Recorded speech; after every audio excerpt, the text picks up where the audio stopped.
This is a project I call GraphGen. That's a placeholder name. It's a tool I built for putting together my brand of agentic content creation workflows. It's a node editor, as you can see. It's different than something like ComfyUI, which is, this sort of big, beautiful box of everything. This is a much more focused, sort of opinionated workflow that, it's what I wanted it to be. And it's, it has all of the charm of a homemade, non-refined app. There's bugs and lines and stuff, but as it stands now, it does what I want it to do when I want it to do. And I want to give a bit of an overview of how this all works together. This is a project I was working on earlier today. It has all of the hallmarks of a node editor, where it's this big sprawling canvas, and content's created in various stages along the way. But we're not going to start with something a little bit simpler today. We're just going to do a quick sort of like 2 or 3 node little uh, project here, just to make a simple story. So we will head out of here and we'll create a new project in our demos group. We'll call this one, I don't know, short story 1. Okay, so we start off empty canvas, and we will add a text generation node. So this is a node that generates text. I have it set on 5.2 just because that's usually good enough, but there's choices. And instead of putting anything directly in here, we're going to start building in some content. So let's set this up. We'll call this, how about the setting? And we will have, how about a theme?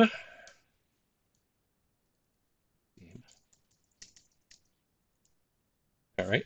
And let's say we create a character for this setting and scene. Okay, fire them up. Oh, we want to make sure we've sort of named the thing. So we're going to use a type of node here I call structured node. Structured node is JSON basically, kind of thing. It's it's got maps and keys and values and vectors and that kind of thing. So now we have a setting, let's say a dark forest. And the theme is high and adventure. Great. Okay, so now we can then bring this whole structured element into the prompt, which is great because this gives us 2 things. One, it's a nice way to just organize like data, and the other is that it names our things for us. So when we say settings in scene, the models are bright enough to go, oh, he's talking about this thing up here. Forgive my little dot here. That's just the middle of the canvas, which I was using for debugging earlier. So let's generate it, and we'll see what we get. So it's just going to spit out well, who knows what it'll spit out? It'll spit out some text. And so the counterpoint to these structured nodes are schemas that you can attach um, to the text generation. So we're going to just grab this character schema here. And so what we can see now, it just makes up stuff, right? Who knows? So this is all good, but we need something a little more concrete. So we're going to make it create something that's in our schema. And this works the same way because the schema will have, can I show it to you? Well, I'll show you the output. The schema has a name, a history, and all these things. And so that also tells the LLM what to make, what you care about. So I didn't ask it to create a skill list, and maybe I don't need a skill list, but if you don't shape the output, you just get whatever. So let's see what our character schema will do for us here. So this is, give that a second to run. There we go. And we can wire it up. And we've got, again, another structured node, character name, history, visual description, personality, race, thematic color. So this is, I've had race in here because I was doing like fantasy stuff like orcs and elves, and it's nothing weird. All right. All right. So Wayfinder. I wonder what that's the thematic color, which light blue. Fun. Okay. So let's take another structured node, and we will take its visual description. We like that. And we're going to take this thematic color, might as well, since we have it. And then we go over here and we create an image. Now, this used to be so much harder, but GPT Image 2 it's ridiculously good. So let's why don't we bring the name in too, just so that it's hard not to just bring the whole thing in, right? All right. Let's trust in GPT Image 2 to do what we can. So we'll say, please create a model image for this character. And well, that's fine. We don't really want that size. We want it to be probably in like landscape or something or other. So how about that one? We'll let that run, and then we'll rerun it. And in the meantime, we will hook up a preview image so we can see what we're looking at a little nicer. All right. GPT Image 2 is dog slow. That's one thing for sure. I can't remember if I can just click it again. Oh, we'll let it finish. In this, the way this GraphGen works, any image you generate, it saves them to the project. So even if you regenerate and sort of throw away stuff, it won't. You still have it. It eats a little disk space, but sometimes you generate something really awesome just when you're messing around, and you feel bad, writing over it. So this, we just by default saves all the images. It doesn't do that with the text because I don't know, I feel like it's a little more throwaway. Trying to fill the time here while this is generating away. Yeah, right. Well, maybe we can keep moving while that's working on there.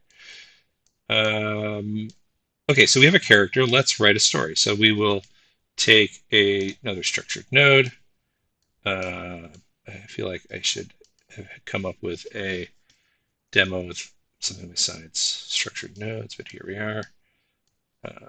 We're going to, this little button sort of like, this makes these all root keys in the object if you're thinking of JSON, and this will then take this thing and make that the key, and then these are like sub things. So you can shape your structured data in a couple of different ways. It's not perfect. There's a couple edge cases where you're like trying to bring an array in that I'm still sorting out, but it works pretty good. So then you can add a new row, and we can say, so that's the character. So then we'll bring in, we want to bring in the setting. Setting. There we go. And get rid of this. And we'll peek at our image, which is still generating. That is, I guess everyone's spending their Friday night making images. So we don't need to combine this one because setting and theme, and we'll make this character. Maybe main character? Yeah. Who knows? Okay. So then we can create more text, layer it up. Please write a story overview. Well, let's just keep it simple. Please write a short to paragraph story from the above, I guess. And let's splurge. So I didn't set a schema. This is, I'm just letting it say whatever it wants, and then we can take this and refine this into different bits and pieces. Oh, so yeah, so this is the square one. Let's see. That's pretty good. Oh, we wanted the. Let me just hit it again. How many times it's going to do that? Oh, it's auto's off. We have your ash branch. I love how like we've created so much fantasy art as a species. It all kind of looks the same now. Anyhow, um, we've got a story, we've got a character image, we've got a character data structure. So um, let's create a setting. What should we do? We should probably bring this together here. So how about yeah, we'll create like we'll create a background image. We can probably do it all at once. All right, I got it. Um, I'll say, please create the image for them. Please break this story up into 3 scenes. And I think I have a scene schema, and I will make an array of them so that we get uh, an array as our output. Generate that. That's still maybe working. That might be a little. Let's have to zoom out a little.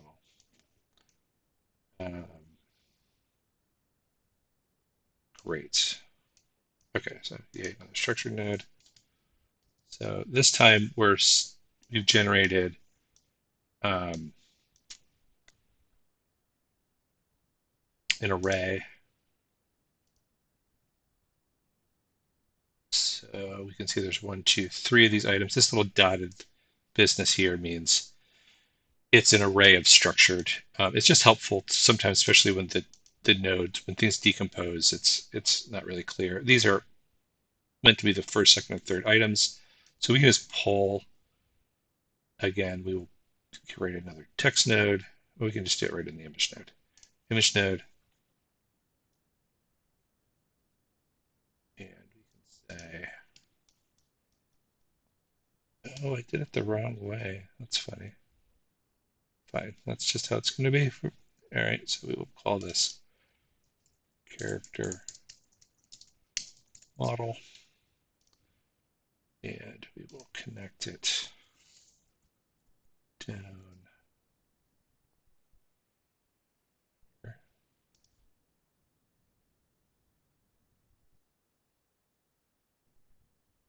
And we will bring in the story. And we will bring in, that's probably enough, but we can bring in, we'll probably bring in this whole thing.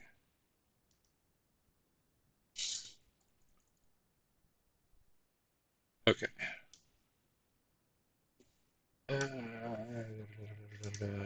Let's rename this. Oh, see, it only did it call this this story. Okay, so I'll say, please create an image for this story. And we will, maybe we'll get the size right this time.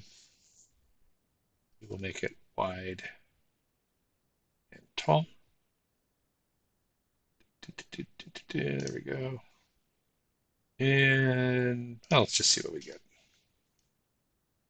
Let's hook up a larger preview image while that's going. Okay, hopefully I'm still speaking up.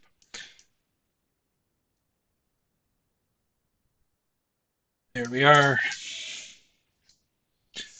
So just to overview, we started with something like really simple, right? We started just to rehash. We'll go way back over here. We started with a setting and a theme, and that's really it, right? So if we think of this just as like a function, which it will be, you can see we'll show in a later video that you can execute these projects from the command line. So once you author them, you can use them in sort of more traditional automation. So you don't have to like deal with the UI or anything. You just say like run that project. Here are the inputs, and there's a small.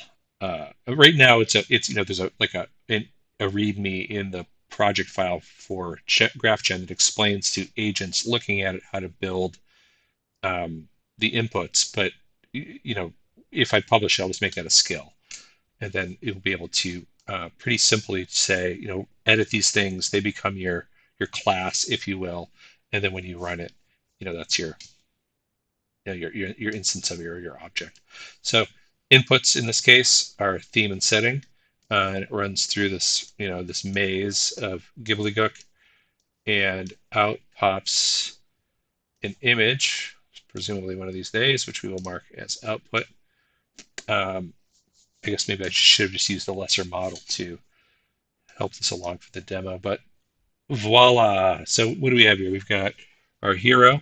We've got some party members in the back. We've got some Bruni things. There is something about um, GPT Image 2 that I don't know how to describe it. It's like a little grainy. There's like this weird graininess that winds up in a lot of the images. But, you know, I'm sure with better prompting, you can force that away, or you feed this into something else. Say use this as your stock footage. But the nice part is that we've got, if we look at this character, Um, we've got this little white doodad here. We have sort of pale eyes, dark eyebrows, and a bow. Wizardly energy crickles on her. And if we look over here, eyebrows, white thingy, energy crickles. Like it worked, right? Character consistency, which I know has came around some time ago, especially with some, you know, more complicated models. But the fact that it's really out of the box with a GPT Image 2 is it's really simplified a lot of things for me. Um, all right, so we will wrap that up here. Hopefully, this will pique somebody's interest, and I will continue to improve this product. And if there's interest, I don't know, sell it or something. I don't know. We'll figure it out.